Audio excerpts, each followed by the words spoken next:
UFRJ, do Departamento de Ciência Política e do Programa de Pós-Graduação em História Comparada.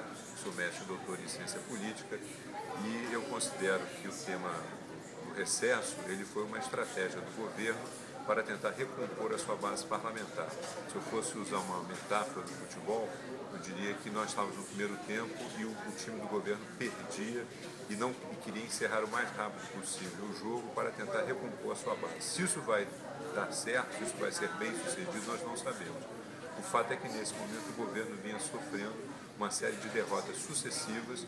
Havia inclusive um clima de rebelião no seu principal aliado, que era o PMDB, e dentro do PT havia fortes insatisfações. O tema da reforma política hoje está no impasse. A tentativa é de tentar, nesse meio tempo, nesse intervalo, melhor dizendo, de jogo, tentar recompor a sua base e tentar encaminhar principalmente o tema da reforma política.